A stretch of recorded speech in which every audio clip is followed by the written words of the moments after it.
Hello and welcome everyone, and thank you for joining us today for our live stream. Today's topic is multi-cloud deployment, how to avoid common mistakes and ensure success. I'm your host, Peter Van Rysdam. I'm the Director of Marketing here at Cloud Institute.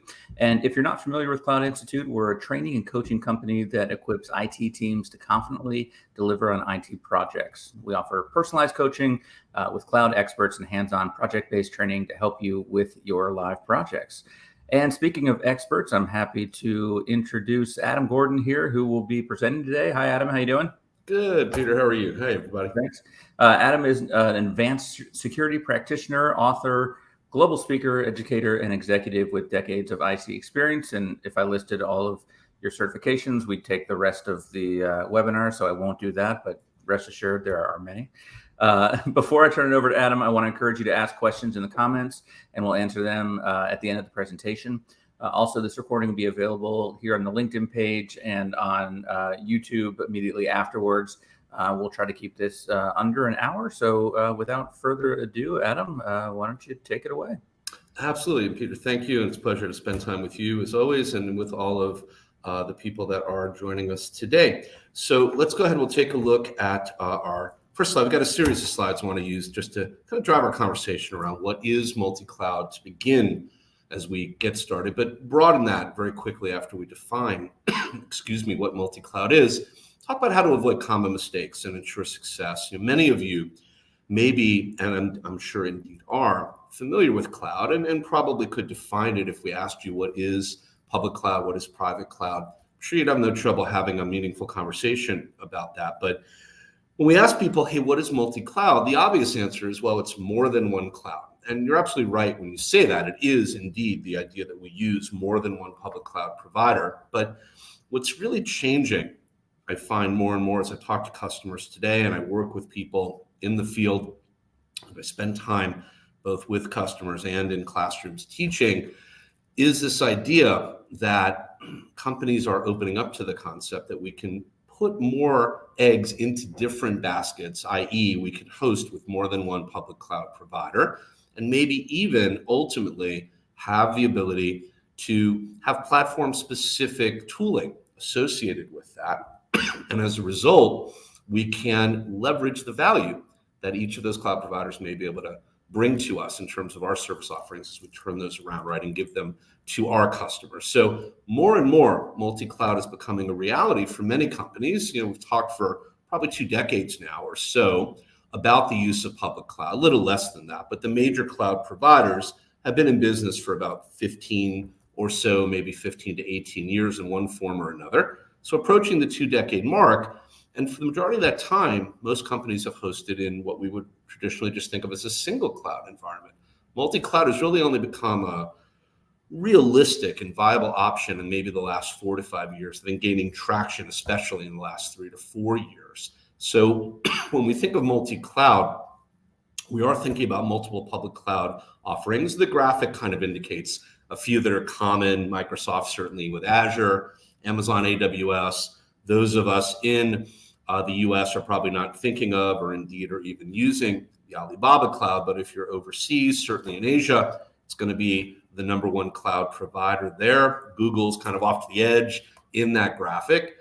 And whatever you're using, perhaps Oracle Cloud, VMware, you're going to have opportunity and capabilities to use a single provider, but also theoretically now think about using multiple providers. So we just want to set the stage for our conversation. As we think about that, the flexibility and the ability to spread our service offerings across those clouds is an important factor, whether it's individual products linked to individual clouds that make up a suite of offerings, whether it's multiple products hosted across multiple clouds, perhaps invisible to the end user and customer who's consuming them for scalability, for business continuity and disaster recovery solutions.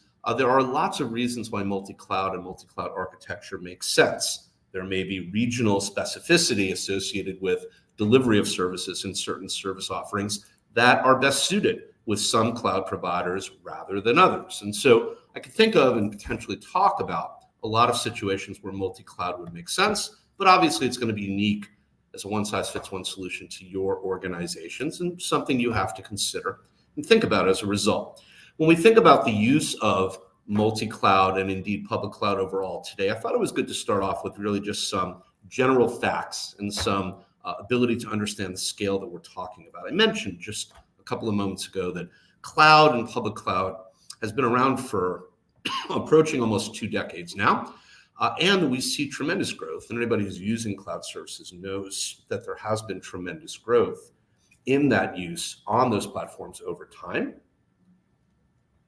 But at the same time, we may not stop and really think about the fact that indeed multi-cloud is making up a larger and larger percentage of our overall cloud usage. Indeed, it is going to be the predominant cloud model and has been for the last several years. You may not realize that, but indeed it is. You can see the graphic on the screen. This comes from Flexera's most recent State of the Cloud report. We'll see another slide in just a moment that talks about the numbers from that report in a slightly different way. But when I looked through the report that was published earlier this year, and organizations that are embracing multi-cloud, you can see 87% of those organizations overall are using multi-cloud. And in that breakdown, we see 72% are using hybrid clouds. Smaller percentages are doing multiple private or multiple public cloud, which means that the majority of multi-cloud use is mixed. It is made up of both public and private cloud offerings and is going to service a majority of those customers are servicing needs that are unique to their customer base, but are also made up of internal as well as external customers. So I think it's interesting just to see that and to see that visually represented. Also, it's important to note that there's been meteoric growth in the space. As you can see, as I talk about some of the data analytics that Sumo Logic has produced looking at multi-cloud usage, we see 50% growth year over year for the past few years in the space. And consolidated, as we look at that and look at the annual projected growth rate of just over 32% from 2017 through 2024 into next year. So over a 7-year run, we're talking about roughly a 32+% growth, annual growth rate. That is a tremendous, tremendous amount of growth. And companies that are driving that are small, are medium, are large, are mega. So all different sectors are driving that growth. Many of your companies may be indeed consuming and driving that growth. But it's important to be thinking, not just about where the growth is coming from, but the kind of activities that are feeding the growth. We're going to peel back the complexity and the layers of what those activities are and talk about common mistakes in just a moment. I thought we'd also just quickly visualize from the same Flexera State of the Cloud report what public cloud providers your organizations on average are using. And there's probably no mystery here. Azure, AWS, topping the list. They trade off and go back and forth for the number 1 and number 2 spots, seemingly year over year. But Google Cloud is certainly there. Oracle Cloud, as I mentioned, the IBM Cloud, prevalent as well, roughly about the same usage rate as Oracle, Alibaba, and of course there are other lower tier providers as well. But thinking about Azure and AWS probably and GCP as being the top 3, certainly, I think it's important to think about, and we'll touch on this in a couple of minutes, a little bit later in the discussion, but ask yourself the following question now as you're listening to me and we're getting started talking about multi-cloud. If you are currently in a multi-cloud environment, do you have the skills and the capabilities either in-house in your team or through outsourcing to be able to drive that engagement with multi-cloud? Do you have the right people? Do they have the right skills in Google Cloud, for instance, in AWS, in Azure? If not, are you envisioning moving in a solution that will allow you to move to multi-cloud? And are you staffing up accordingly? And do you have a roadmap to allow you to grow that knowledge and that capability side by side with your offering? Because if you don't, it's going to be very hard for you to maintain a multi-cloud presence. Something to think about. All right, so let's talk about some of the common mistakes. How do we ensure success, but how do we avoid things that we could plan ahead and hopefully, as a result, not cause confusion and ultimately cause concern if we are being proactive instead of reactive by thinking through. Where I start typically with most of my customers when I talk about this is combining or confusing a cloud strategy with a cloud implementation plan.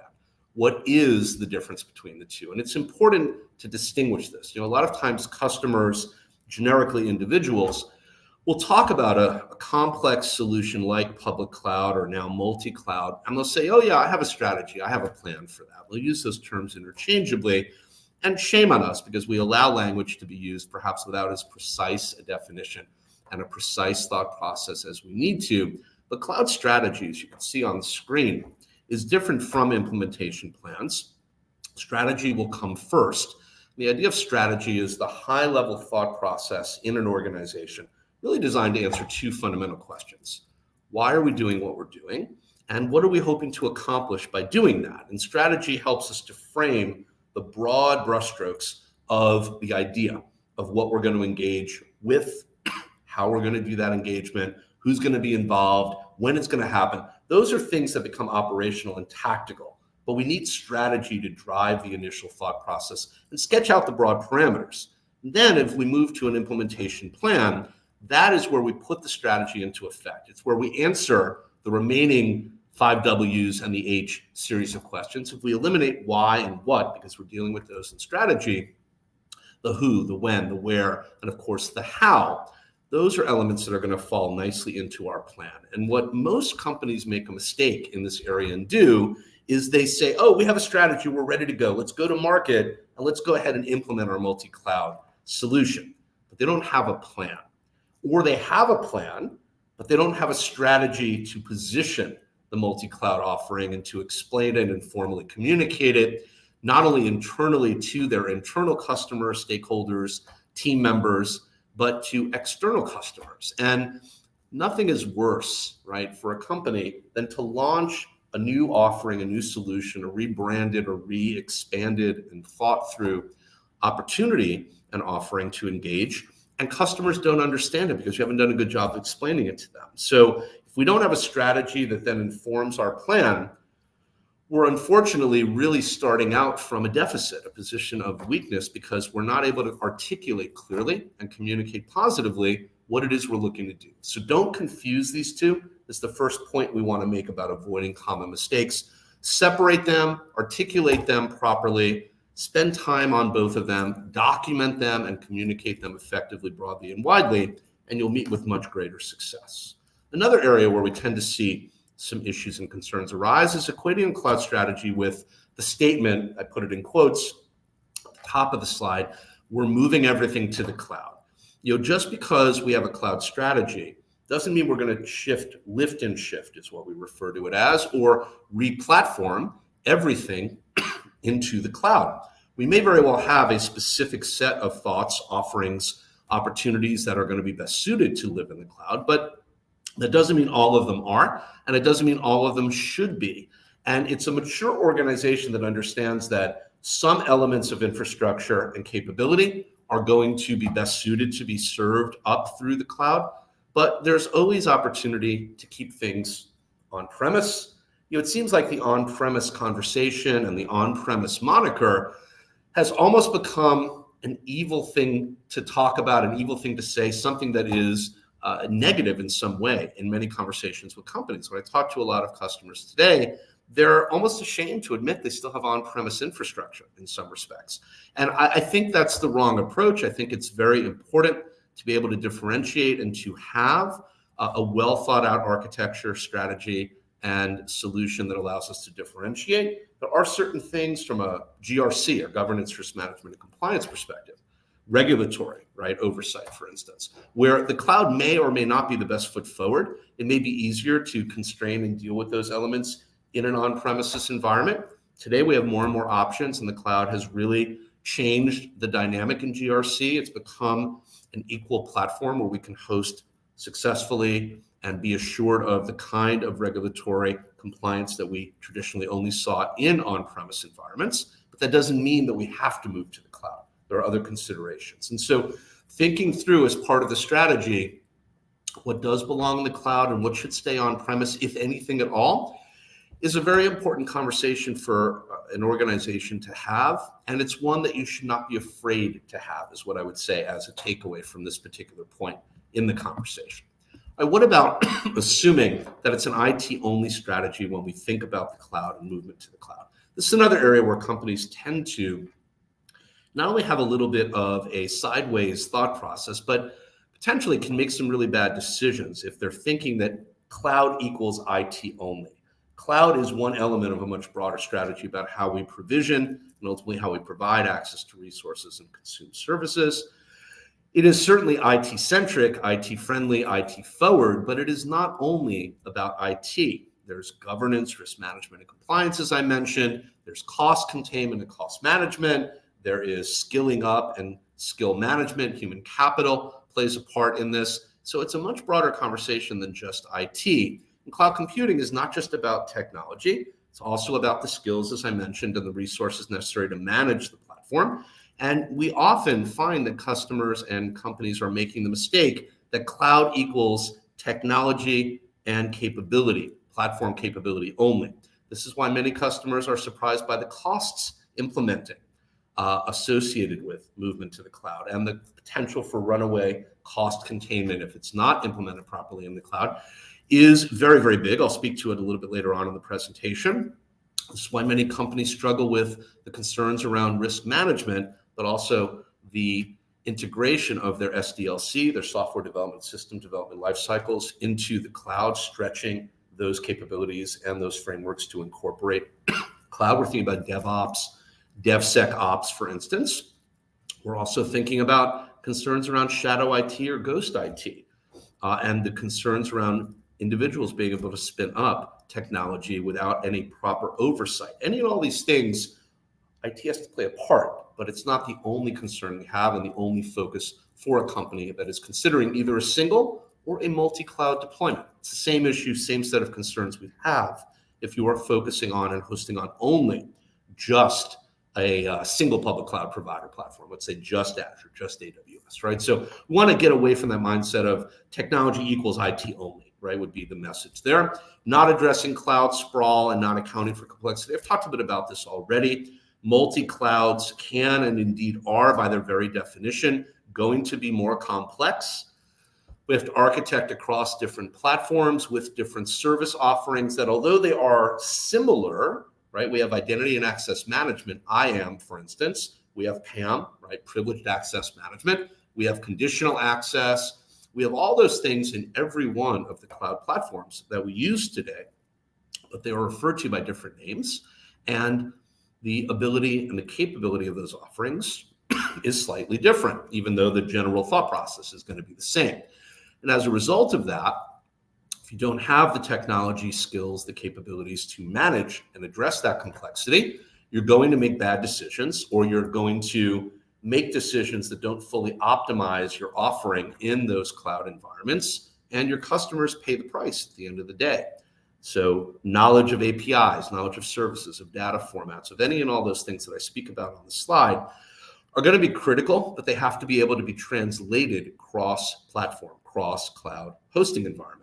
For instance, if you're not familiar with and don't understand what the equivalent of directory services are in all three major cloud providers anyway, in Azure, Amazon, and Google, right? You are going to make bad decisions or not have full accountability and full visibility into what you're doing. The same thing with IAM, same thing with any of the service offerings we think about. So it's going to become very important for you to be able to speak the multiple cloud language as opposed to just hosting in a multiple cloud environment.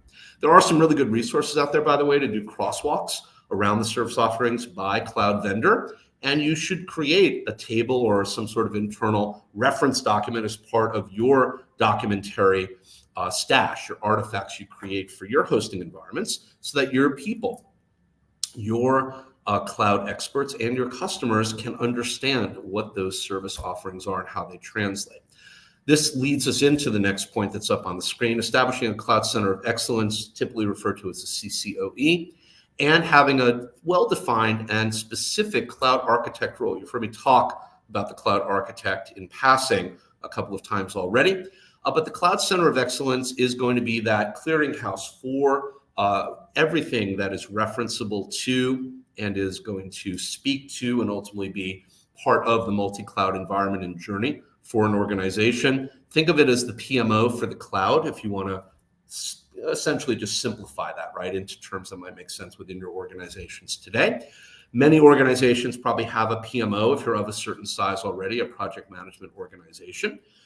And you may be trying to slip shoe and shoehorn in the cloud to the PMO or vice versa, but the PMO may not have the skills and capabilities to manage the multi-cloud experience and journey. They may not have the proper technology skills and the proper analyst skills on staff in the PMO. Project managers, generically, are very good at managing very large, complex engagements, but they may not have the technical skills specific to multi-cloud, is what I'm suggesting. That doesn't mean you can't allow the PMO to play a part, but it means you need to staff up the PMO to bring in those roles that will help augment that, or set up a lateral parallel universe where you have a cloud center of excellence and leverage the best practices from the PMO by bringing over one or more project managers and training them up and allowing them to play a part broadly within the Cloud Center of Excellence as project managers for the multi-cloud rollout.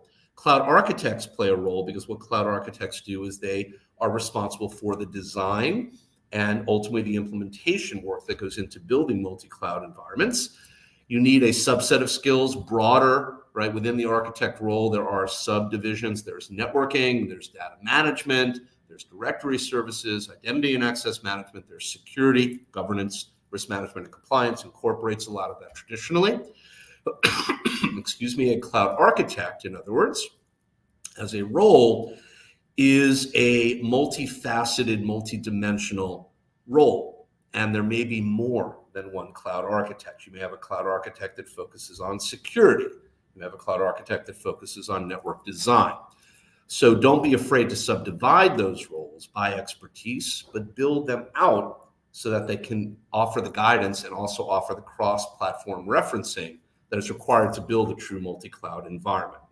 Building on that thought process, there are three main responsibilities, right, traditionally that the CCOE is going to focus on. I've kind of hinted at them and discussed them a little bit in the prior remarks I just made, but to be formal and call them out, governance, brokerage, and community are the three broad buckets that we break them down into. Governance, as you can see, is all about policies and tools. So think the governance, risk management, and compliance area. Brokerage is about vendor selection. How are we going to broaden our service offerings? How do we bring in additional third parties? How do we create those connections to allow us to exchange information? And what kinds of offerings and who's going to support them?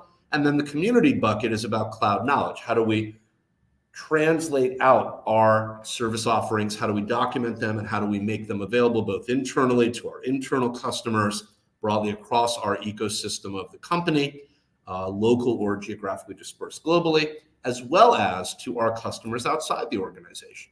So we want to make sure that we see the value of the CCOE. This is why I said it's similar to a PMO in some respects, but it is also much broader than a PMO. And the PMO traditionally probably doesn't have the same set of skills and capabilities as I suggested to, on its own, create a CCOE, but can be, leveraged to create the CCOE, or can be broken off, and we can pull some of those PMs, those project managers and analysts, in from the existing PMO to augment our CCO capabilities. So just keep that in mind.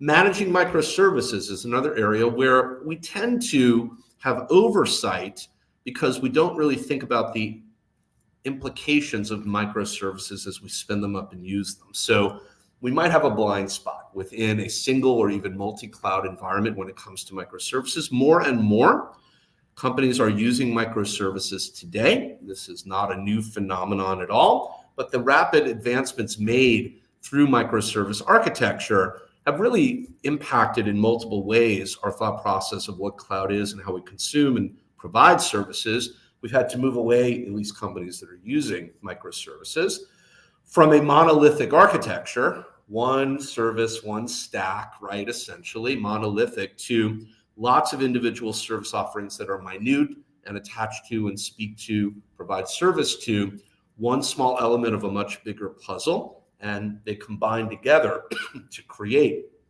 the service offering. And as a result of that, they are rapidly scalable, easily deployed and redeployed on demand, but they create a lot more complexity. We now have to keep track of X number of services that make up one offering instead of a single stack, a monolithic stack that makes up that same offering. So we do have to be aware of that and think about that. Application sprawl in microservices is problematic in a single cloud environment. In multi-cloud environments, it can become even more complicated to manage, can hinder innovation, can hinder productivity, as I suggest. But most importantly, and I think those are important things, don't get me wrong when I say that, when I say most importantly, I think it can get in the way of our risk management and our security thought process around how we are understanding and managing the risks associated with those microservices. When we add the complexity of hosting those microservices across multiple clouds, it becomes even more complicated. It becomes more complicated. Everything goes better with a sip of water. It becomes more complicated because we call microservices essentially microservices across all public cloud providers today. But again, every provider has their own tooling, their own specifications, their own specific, unique way of handling things. We have to document all that. We have to manage all that. Put yourself in the seat of an auditor for a moment, looking at doing a security review of a cloud service, maybe a FedRAMP authorization. You're going to do that per service platform, per hosting platform, but you have to be aware of the fact that there may be dependencies across those platforms, and that's going to become very important, and it makes for a much more complicated environment. So we want to make sure we're aware of that. Not a bad thing, just something we want to be aware of, and obviously make sure we take steps to document properly and manage accordingly.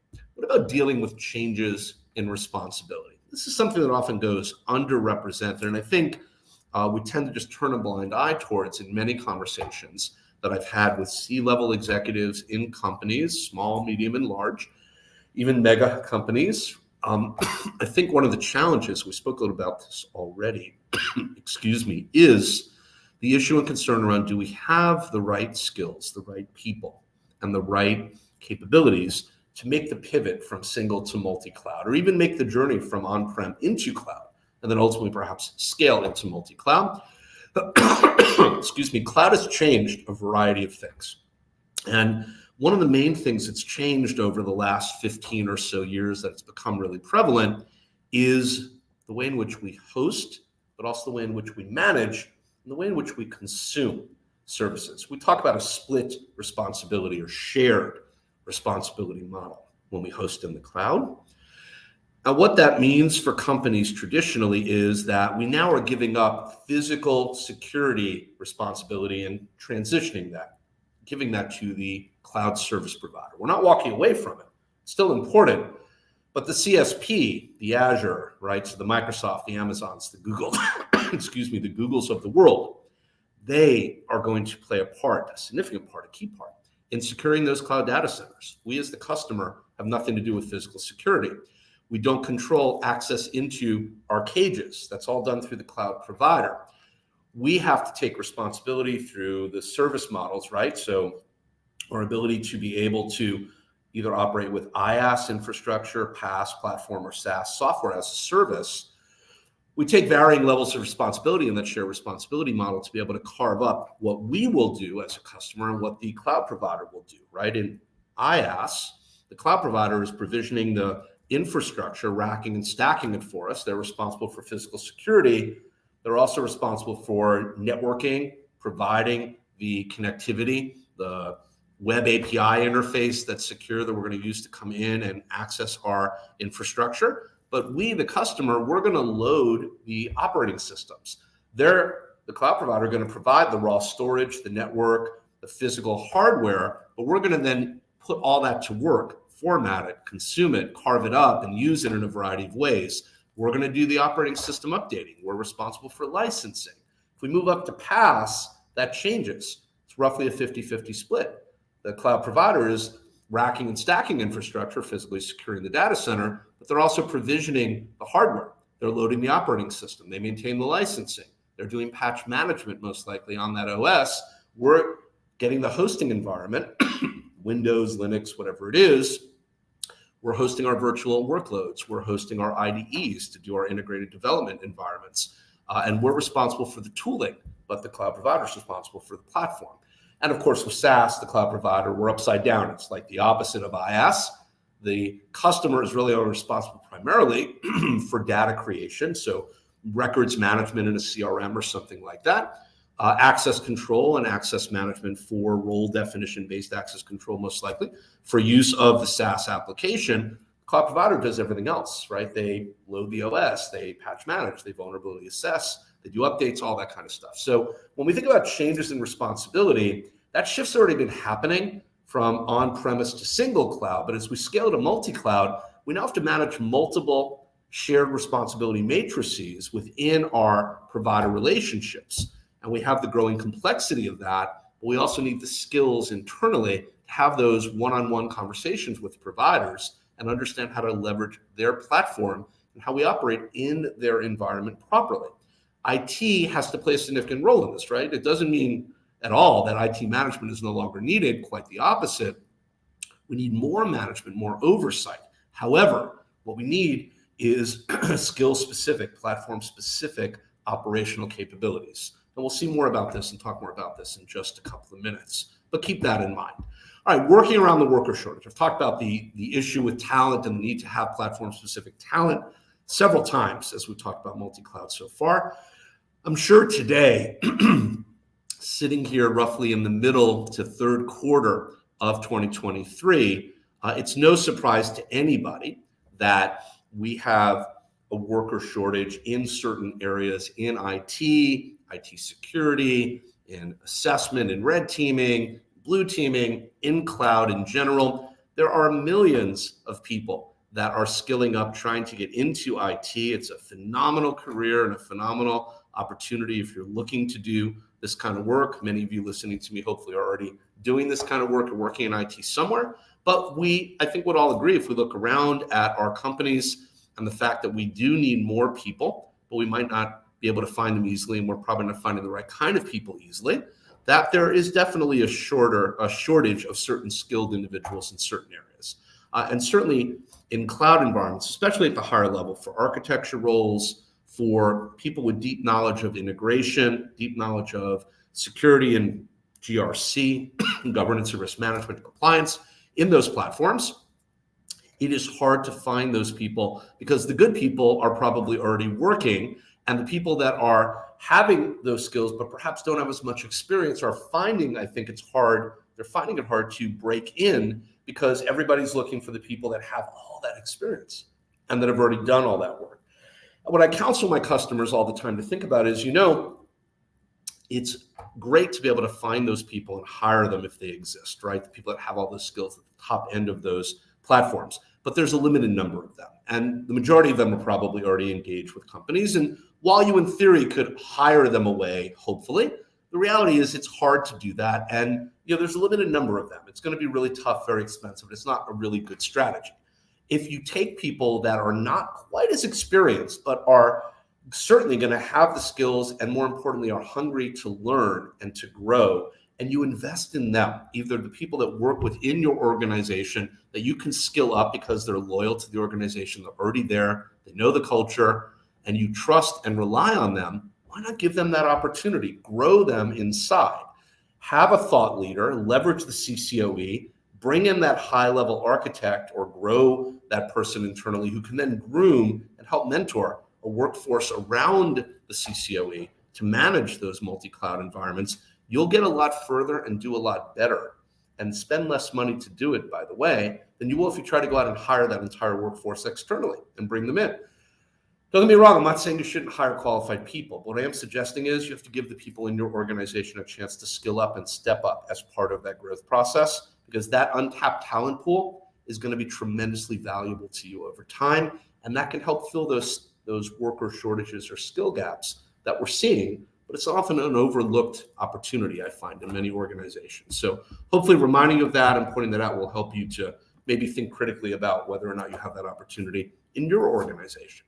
Or if you're one of those people dying for that opportunity, make a little noise, right? Build a business case, create an argument that shows how much value you can add, perhaps through certification, perhaps through real world skill knowledge. Cloud Institute, among many others, is going to certainly be front and center helping you to build those skills, and you should take advantage of that. But however you get there and whatever you do, don't be afraid to essentially market yourself and say, hey, I can fill that role. I can do the job, and make that case and make it strongly so that the senior leaders in your organization understand the value they're overlooking. And I think you'll be able to go a lot further down the road if you do that. Ensuring the cloud is driving actual business results. This is another area where I find there is not only a gap, but I think it's a gap of our own making. There is definitely a blind spot here. I don't think we have good metrics and good ways to measure the value that cloud provides in organizations. I think it's become almost a de facto assumption that we're going to have to move to the cloud or be in the cloud in many organizations. But at the same time, when I ask what's the compelling reason, when I sit across the boardroom from many from many senior leaders, and I say, hey, what's driven your journey to the cloud in the last 12 or 24 months? And how are you measuring success? I'm interested to understand. You're giving me all these great drivers that you said we want to achieve these strategic imperatives. How are we measuring that success? Have you turned those corners? Are you doing those things? They can give me some indications of success, but the metrics are really weak and anemic at best, and they're lagging in many respects. And I think it's partly because, again, we go back to the earlier conversation of strategy versus plan. They didn't really have a strategy and a plan, so they didn't think through how to measure success and create metrics that would allow them to, until after somebody challenged them, well into the implementation of the plan. But I think it's also because we, as an organization, as an entity, as a let's say an industry, we don't really have good, solid, standardized metrics that we use to measure ROI in the cloud. And so companies are left, unfortunately, many times to their own devices. And the more complex a cloud strategy gets, the more difficult, as I point out on the slide, on the screen right there, it can be to measure ROI. Are we measuring it service by service? Are we measuring it provider by provider? Are we measuring it customer by customer? I can make the case that we can do any and all those things, and we should measure success across all of those. But then we have to really define what those metrics are. Is people and culture, security, suppliers, technologies, you can see on the graphic to the right of the slide, are any and all those things being measured? They all should be, but I can promise you they're not in your organizations, and that we don't really have a good understanding of that. Do we have good SLAs in place with our cloud providers that help us to understand? Yes, they do help us to understand the benefits and the costs associated with hosting from a reward and liability perspective in terms of penalties if services are interrupted. But SLAs are not designed to show us ROI on a more basic level. They're designed to really set the engagement parameters for our use of cloud services. So we have to really think about how we extract those ROI metrics and what they mean. This goes back to clearly articulating our strategy and our plan, and having metrics at the beginning of that journey is important, but also understanding those metrics are going to change through the journey as you become more embedded in those cloud platforms and realize the operational, hopefully, benefits of scaling into multi-cloud. Cost containment is going to play an important part of that. We'll talk about that in just a moment. But understanding that those metrics will evolve over time as your use and architecture evolves is also an important element to avoid the common pitfall here, which is, I think I'm successful, but I'm not measuring it, and I have no quantifiable or even qualitative or even hybrid way of articulating that. It's one thing to say, I think I'm successful. It's another thing to be able to point to numbers and measurements that show that you're successful. In other words, addressing cybersecurity risks, I've talked about this already, governance, risk management, and compliance has to play a very important part in all of the environments we operate in, both on-premise, single, and of course, across multi-cloud solutions. Cloud risk management is, in many respects, very similar to non-cloud risk management, but there are unique areas that are specific to the cloud. This is one of the most critical issues for any company that is facing a cloud deployment or multi-cloud deployment today. Factor in the disruption of the COVID pandemic over the last several years, where we saw a tremendous shift where, if not all, almost all of our employees were remote for a period of time. They may still very well be, although we're seeing a pendulum swing back more towards on-premise interaction, perhaps a hybrid work environment where multiple days are spent remote and or on-premise. But certainly we're still seeing a lot of remote work. That's added complexity and concerns from a GRC, a governance, risk management, and compliance oversight perspective.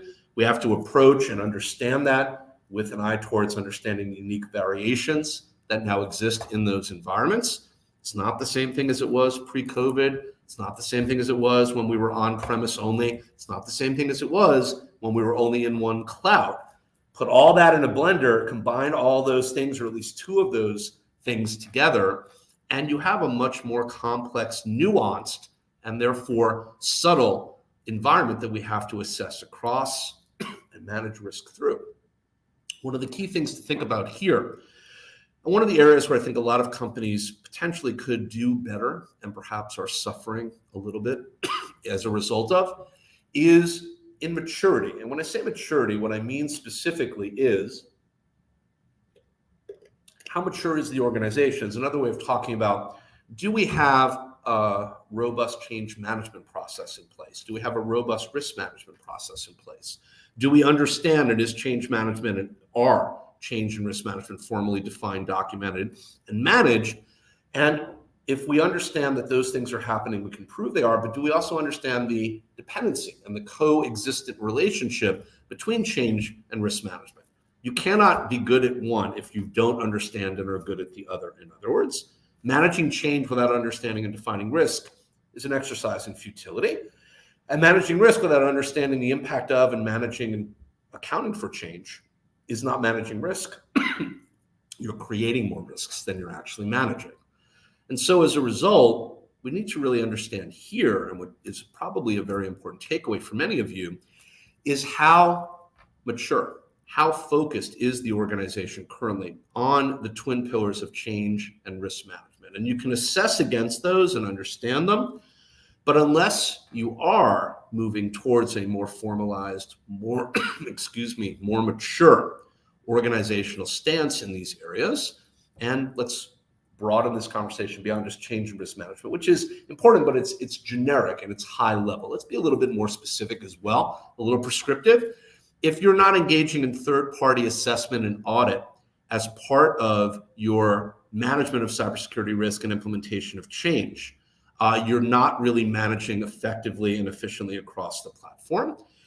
If you are not, and if you don't have a need currently to assess against one of the following frameworks, and there's numerous ones out there, I'm only going to name a few, your organization may or may not have a need to be ISO 27001 aligned and certified and assessed, for instance.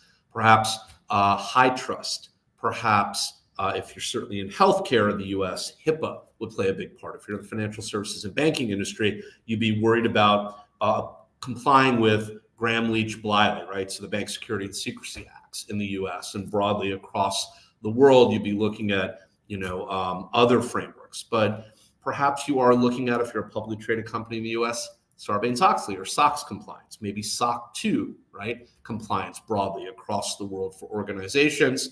There's a wealth of different frameworks out there. NIST risk management, NIST RMF, right? Things like that. Whatever it is, the idea is if you're not going through a formal assessment, audit, and validation verification process, you're not addressing cybersecurity risk as formally as you could be, perhaps as you should be if there's regulatory concern there.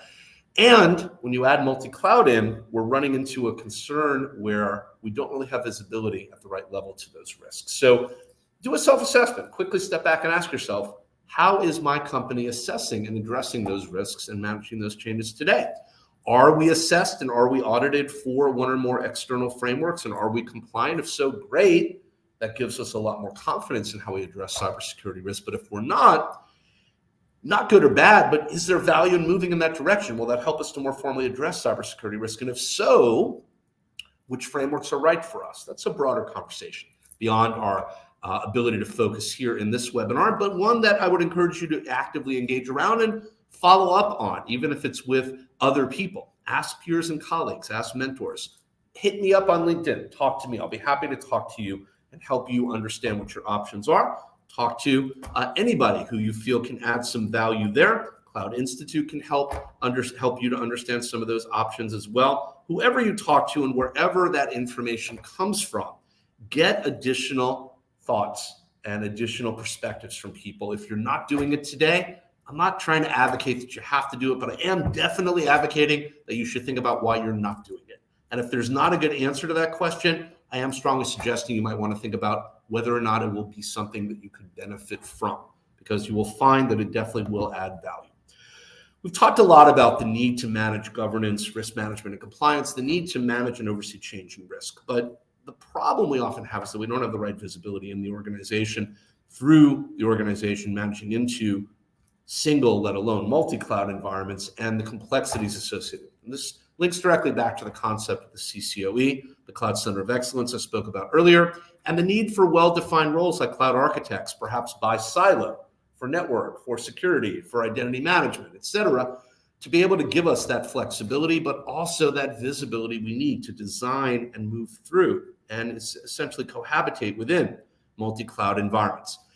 If we don't have that visibility, we're not going to be able to manage change and risk effectively, and we don't really understand what is or is not happening. Customers are not going to be able to get what they need, and we wind up being the next major company that shows up on a website and on a newscast about a breach of some kind. We never want that. We never want that to be the case. We need auditability and frameworks, as I mentioned just before, and assessment against them. We need cross-platform tooling to have visibility into the multiple cloud environments. Ask yourself a simple question here. What is the SIEM solution that I'm using that is able to allow me to aggregate logs from multiple cloud environments? And how am I doing that today? And if I'm not doing that, and I'm in multi-cloud and I'm siloing my logs in individual cloud provider platforms, that's okay, but I don't have visibility across those platforms. I'm not truly managing at scale. And we need to come up with and understand the tool sets that will allow us to do that. Good news is those tool sets exist. They are out there. There are more and more of them literally by the month and by the quarter and by the year as we progress further into multi-cloud environments becoming standardized, and the phenomenal growth rates I spoke about at the beginning of the presentation speaks to that. More and more vendors are becoming cross-platform capable. I'm not advocating any one vendor. I'm just pointing out whatever you're using as a multi-cloud assessment and integration engine that gives you visibility, good. If you're not, you need to find one. And again, if you need recommendations, go out and talk to people. Look at Gartner and the quadrants that they put out. Talk to other companies in your verticals or in other verticals that are doing what you do or perhaps compete against you or are similar or totally different, but talk to companies that are in multi-cloud journeys and find out the kind of tooling they're using. They're going to give you good ideas. Start interacting with and find user groups that will help you to understand this information and seek out professional guidance from peers and colleagues that are already on that path. You'll be surprised what you find, and the candidness of those recommendations will often really be valuable. I spoke about controlling costs and mentioned that it would come up towards the end of our time together, and you can see it here. I think I've laid out a good logical argument already for the importance of oversight and management, and that extends to controlling costs. If we don't understand cloud costs, these can bankrupt, literally, without being overly dramatic, an organization. Every platform has their own version of tooling that allows for budgets, allows for reporting, allows for the ability to minimize the number of people that have access to the levers that incur additional costs. We want to take advantage of those, understand them, and utilize them. This may be something that you have to do per platform. This may be something you can aggregate across platforms. Depends on how determined you are to build that view. There are tool sets and vendors out there that can offer you cross-platform cost management visibility. You can build your own dashboards. All of these platforms have APIs that are publicly consumable. You can pick one platform and pull all that data together and put it into a dashboard. I'm going to offer you just one vision of that. I'm not advocating for this when I say this, but you can easily use Power BI on the Azure platform to be able to build those dashboards and bring that cost information in from AWS, from Azure, excuse me, from Google, from just about any cloud provider out there that has an API. And we can pull that in, and we can visually represent that, and we can report on it. You can do that on any of those platforms and mix and match to your benefit, but make sure you partner with cloud providers to get maximum value from those services that they are offering. Make sure you hire, as I mentioned already, people with cloud-related skills or build them internally so you can control costs, clamp down on the ability to have ghost IT and ghost cloud infrastructure. That dev environments in particular and DevOps environments tend to be guilty of this. I'm not hitting those in a negative way when I say that, but the developers tend to spin up those systems and leave them running to do work and tend to unfortunately forget that they're there sometimes. So they tend to be one of the bigger issues in this discussion. but look at how you control those costs, see it, charge it, right? Own it and control it is what we talk about in the quadrant categories, as you can see in the graphic off to the right of the slide. This is going to be an area where you can realize tremendous value, but you can also, unfortunately, incur tremendous expense if you're not paying attention. Documentation and governance goes a long way here. Not having an exit strategy. As I get ready to wrap up my remarks and open it up to any questions you may have here for the last few minutes of the presentation time.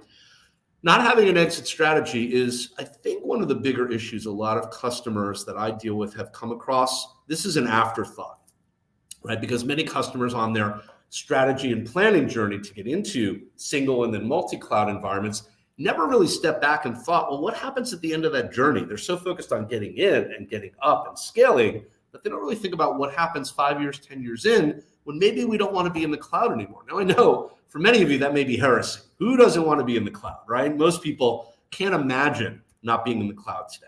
And I'm not suggesting you have to leave the cloud when I talk about an exit strategy. What I am suggesting is there may come a time where you want to move from the provider you're on to a different provider. You may want to still be in multi-cloud, but not consume through the same providers that you consume today. You may have a need to move certain services out of the cloud back to an on-prem environment due to changing regulatory requirements over time, or because of business strategy and just changes in the market. And if you haven't really thought through how to create the opportunity for you to exit off that cloud provider's platform, it can be very problematic. Now, the good news is years ago, you were locked into a really unique, right, proprietary cloud hosting model with each of the vendors. Data formats were not standardized. It was incredibly difficult to exit a cloud provider platform and do so with any thought of being able to resume normal operations in a meaningful way quickly. Today, thankfully, a lot of that complexity and that siloing and that lack of standardization has been removed. Data standards are going to be pretty much ubiquitous. JSON, for instance, is a standardized language format for data structure and data management across any and all cloud providers today. So it's easier to imagine and envision an exit strategy. But if we don't have one that we have pre-flighted, thought out, and strategized, and then planned, going back to that same model, same dichotomy we spoke about early, have a strategy, have a plan, they're unique and different, not distinct, or rather they are distinct, not the same thing. Your exit strategy has to have a strategy as well as a plan. And it's vital to the success of your organizational cloud position. You may never call that plan and that strategy into effect, but if you don't have them, you're going to be caught short when you need them, is the worry and the concern that I would point out here. And then finally, as we get ready to wrap up, believing it's too late to devise a cloud strategy, I think harkens back to the very beginning of our conversation about making sure you differentiate between strategy and plan. Those of you that have moved to the cloud already may have done so without a strategy and a plan. And if you've survived the journey and you're healthy, congratulations, good for you, and we're glad you made it. But it's never too late to go back and formulate a strategy. If you're in the middle of that journey, you don't think you have a strategy, I'm not saying hit the brakes and pause, but I am suggesting you should retroactively go back and create a strategy. The exercise that is entailed or we'll go through to create strategy is valuable on multiple levels in the organization. If you're driving adoption of cloud without a strategy, you're going to meet with a lot of resistance, both internally and externally. And it's going to be hard to overcome that resistance. But if you have a clearly articulated strategy, and remember, I mentioned clearly articulated strategy should include definition of metrics. So we can measure ROI, right? Cost of engagement, cost of goods sold, right? All those kind of things that we would think of in and through the cloud service platform. If you incorporate those as part of your strategy, you're going to find that you can overcome a lot of resistance as you have conversations about scaling up and scaling out. It's going to be a lot easier to prove your case. So some thoughts, excuse me, hopefully as we wrap up the discussion portion, open it up for questions here in just a minute, some good thoughts to leave you with, but I hope that I've encapsulated for you over our time together thus far, the key areas, right, that I tend to see, and I hesitate a little bit to call them mistakes. I call them missed opportunities when I talk to customers, because I think, a mistake has a negative connotation. I know we named the presentation how to avoid common mistakes and ensure success, but I really think they're missed opportunities that you can go back and always execute against and really enhance your multi-cloud experience and journey with, but you have to be prepared to understand them, essentially embrace them and internalize them in order to do so. Peter, I'll turn it over to you, back to you, so we can maybe engage in some Q&A here as we wrap up and see what our audience thinks. Yeah, sure. And yeah, that was on me for the title being about mistakes. My job is to make it clickbait and to get people to be interested. So yeah, we did definitely get a few questions in, and there's still a moment to go ahead and ask some if you haven't yet. Just drop it in the chat and we'll see it there. The first one we got was from Craig, who is in very hot San Antonio, who asked, is there a template of the implementation plan that can be used for different orgs? I'd love to use it as a reference along with the well-architected frameworks when designing solutions.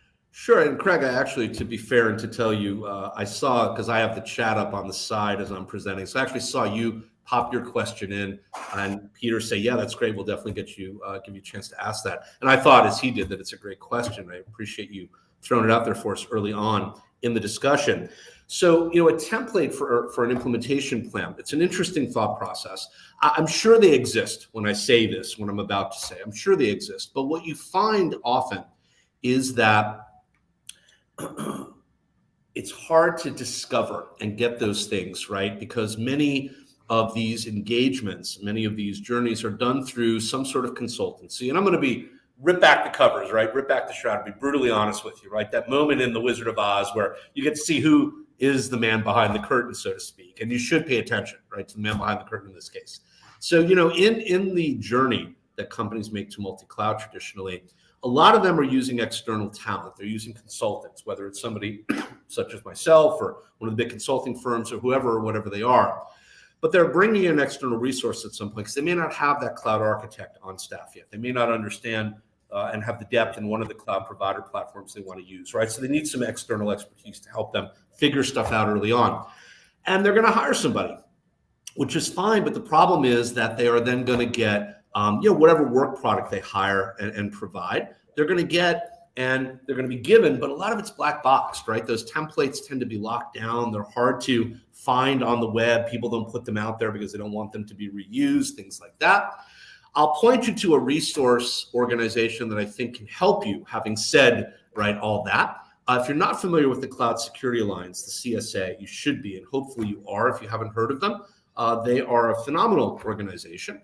They put out all sorts of resources. They do the CCM, the Cloud Controls Capability Matrix, which is a crosswalk of all the frameworks that I was talking about, and shows you how they can be used and leveraged. So if you're going to be compliant on this framework, it shows you the other 20 that you may or may not be compliant in, and shows you how to crosswalk and assess against them. They put out all sorts of stuff. I don't believe they currently have implementation templates because they're not an architecture organization, but they're going to give you one element that you need for that template you're suggesting. They're going to give you the governance, risk management, and compliance piece. And where I'm ultimately going with this is you can build those templates yourself, but you have to stitch them together from a couple of different places. The CSA will offer you some of that guidance. Excuse me. Some of the elements you're going to need can come from SANS, SANS.org, and the reading room they have, and their document templates, another great organization, great resource. All these are free, by the way, that I'm mentioning to you. You hit on and mentioned one of the other key elements, which is the well-architected framework or frameworks each of the cloud providers has and puts out, and they have tremendous documentation around. You can take those elements and you can then create essentially an implementation roadmap or a plan. I think you're well on your way to having that template that you are suggesting. If you're interested and want to follow up with me offline, and I think we can put up my URL for LinkedIn. We can go back to the slides. We'll put that up at the end of the question hour or the question time we have left. But you can find me on LinkedIn. Just connect with me, Craig, if you would like, and DM me if we're not already connected. And I can try to pull together some resources I already have for you. There it is right there. Yeah. So you can find my LinkedIn profile right there. But connect with me on LinkedIn, DM me, and I'll be happy to try to point you in the right direction offline. And I can certainly point you to some things that might be helpful. It's a great question. It's great insight. It's unfortunately right now a gap in the documentation that's out there, but I think it's something you can easily overcome if you're willing to put a little time and effort in. All right, awesome. We did have a couple other questions here from YouTube. Excuse me. Yep. This one says, are there any additional security concerns with multi-cloud since you have a bigger attack surface? I know you talked a little bit about that. But... Yeah, there are a lot of them. Obviously, a vulnerability may or may not exist in any one cloud platform, depending on the architecture and, of course, the resources and the configuration. And it may transit across all three platforms, hypothetically, if multi-cloud involves three as opposed to two. But we are doubling or tripling that attack surface potentially every time there is a vulnerability that is assessed in any of our infrastructure. If we are siloing our infrastructure and uniquely hosting certain capabilities in certain clouds, it becomes perhaps less of a concern, although our attack surface is still going to be large, but it's going to be segmented, right? So we may be able to manage that more efficiently. But I think it's fair to say overall that most multi-cloud environments are going to involve similar hosting, similar resources are being deployed.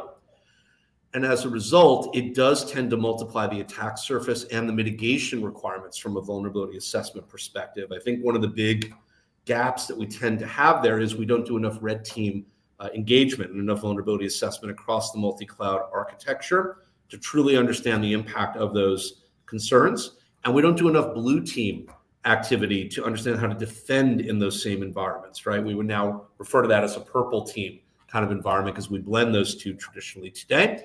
But I think we need to be more focused on both the offense and the defensive aspects of multi-cloud to mitigate the attack surfaces, because they can get away from us and they can be much more complicated than single cloud deployments. There's no doubt about it. All right. Well, thank you for that. I know I want to be respectful of people's time, so I think we're going to go ahead and wrap things up there, but wanted to let you know about a couple of things. So, we talked about really a lot of different cloud providers. We have boot camps for all of those at Cloud Institute. Specifically, for example, our GCP boot camp is a great place to start because it has the three most in-demand Google Cloud certs, the Cloud Digital Leader, Associate Cloud Engineer, and Professional Cloud Architect. And all those boot camps also include an hour of personalized coaching with a GCP expert, self-paced courses, demos, and 100 hands-on labs. So check that out. I'll drop a link in the chat here. And if you're not quite sure where to start, we strongly advise getting advice from a personal cloud coach. And if you subscribe to our monthly or annual coaching, you also get access to our full library of training and labs at no additional cost. So that starts at just $64 a month. So it's actually a much better deal. So that's the way to go if you're serious about advancing your cloud career and interacting with the coach there. So two thumbs up. Yeah. Adam, before I let you go, any final thoughts? I just want to thank you and certainly everybody who participated with us today for your time and attention. I appreciate it.